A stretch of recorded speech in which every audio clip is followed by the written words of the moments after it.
On April 15th, 2013, one of the worst things in the United States happened, the Boston Marathon bombing, killing 3 people and injuring 264. The bombs exploded approximately 12 seconds apart near the finish line.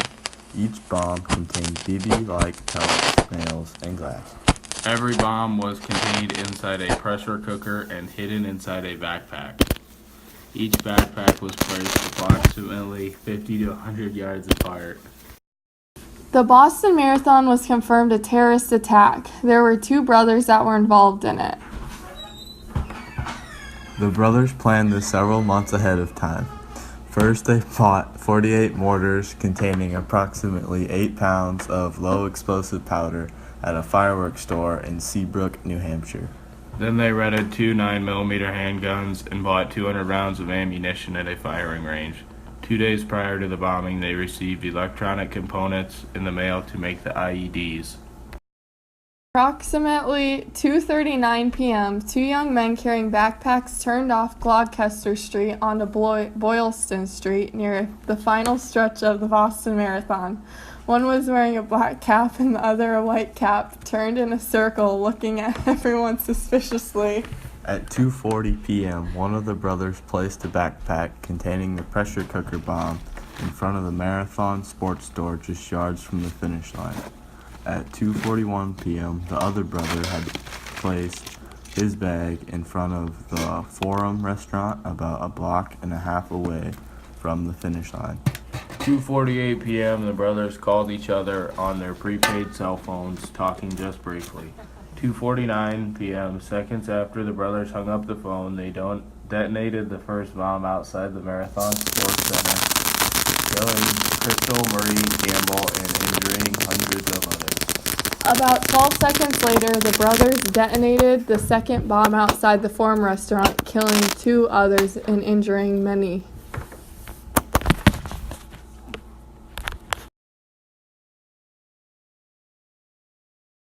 At 3:30 p.m., a cab driver, a friend of both brothers, calls the brothers and invites them to dinner. The cab driver said on the phone it was a treat to them for killing people. 8:04 p.m. came around and one of the brothers tweeted, "Ain't no love in the heart of the city. Stay safe, people." April 16th, a lot of leads started rolling in on the description of what the bombers look like.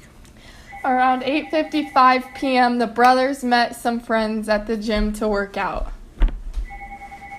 April 17th, the other brother tweeted, "I'm a stress-free kind of guy." One of the brothers' friends from college went to visit them and noticed they cut their hair really short and changed their clothing style. He thought it was very suspicious, so he left the dorm right away.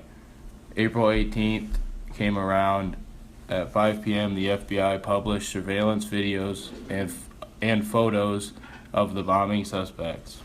Within an hour, the brothers had 3 classmates text them and say they looked like the bombing suspects on the news. The brothers replied to one classmate saying, "LOL, you better not text me, and if you want, you can go to my room and take what's there." The 3 classmates that texted the brothers went into their room and grabbed their laptop and a backpack. The classmates kept the laptop but threw the backpack in the dumpster. Around 10 p.m. at the family's apartment in Cambridge, the brothers grabbed 5 IEDs, a machete, a Ruger 9mm semi-automatic handgun, and ammunition for the gun. The brothers then drove their Honda Civic to the Massachusetts Institute of Technology campus in Cambridge. At 10:20, the police officer spotted them, and by 10:25, he was shot in the head. The brothers then took the weapons off of the officer's body. One of the brothers points a gun at a man that threatens his life and carjacks his SUV. "Did you hear about the Boston explosion?" one brother said. "I did that." He pulled out a magazine for the weapon and showed it was loaded. "I am serious," he said. The brothers forced the man to drive them to Watertown, where they received a portable GPS device and other items from the car. They then ordered the man to drive to a gas station to fill the car's tank. While searching for a gas station, they pulled up to a Bank of America branch in Watertown Square and forced a man to hand over his debit card and personal identification number. The brothers used the card to withdraw $800 from the man's account. Around 12:15 a.m. on April 16th, the man escaped his car and ran to a nearby gas station. The man called 911 and left his phone hidden in the car so the police could track it. Around 12:40 a.m., the brothers engaged in a gun battle with police using 4 of their 5 IEDs, including pressure cooker bombs and pipe bombs. At 12:50 a.m., one of the brothers is weakened by so many gunshot wounds and tackled by 4 police officers. The other brother hops back into the Mercedes and heads straight for the police officers, missing them and running over his brother, contributing to his death. At 1:35 a.m., the brother is pronounced dead at the hospital. The brother that is still living smashes the phone and leaves the Mercedes and hides inside a boat in someone's backyard in Watertown. 7 a.m., police start knocking on door to door, handing out pictures of the last brother. At 5 p.m., the police arrest all the brothers' classmates. David Henneberry went out to check on his boat and sees a man covered with blood under the tarp. At 8:30 p.m., police surround the boat and throw grenades, yelling for him to come out with his hands up. Covered in blood, the last brother comes out of the boat, lifting his shirt, showing he is not armed. 9 p.m., the Boston police tweeted, "Captured. The hunt is over, the search is done, the terror is over, and justice has won. Suspect is in custody." April 20th, 7:30 p.m., the one brother is questioned for 12 hours straight. The 3 college classmates are accused of helping them and later charged. May 22nd, an FBI agent shoots and kills a librarian involved in the homicide. July 10th, the first brother pleads not guilty to 30 federal courts related to Boston Marathon bomb attacks.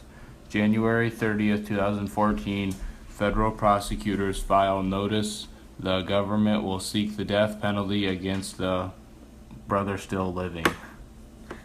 May 30th, 2014, the cab driver from Massachusetts was charged with destroying information on his computer, lying to federal agents, and impeding the investigation. January 5th, 2015, jury selection begins with 1,373 prospective jurors receiving and filling out questionnaires.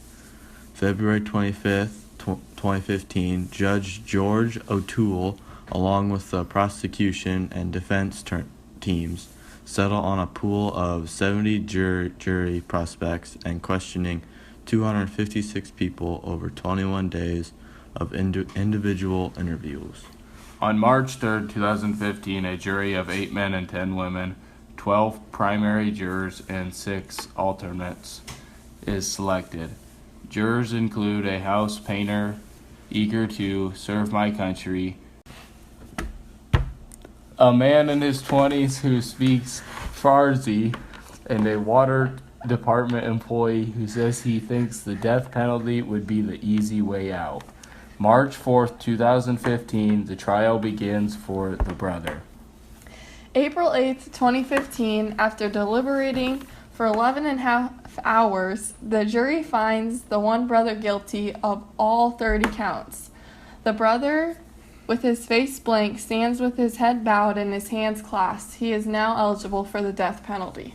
May 15th, 2015, the last brother was sentenced to the death penalty. We got him, boys. Let's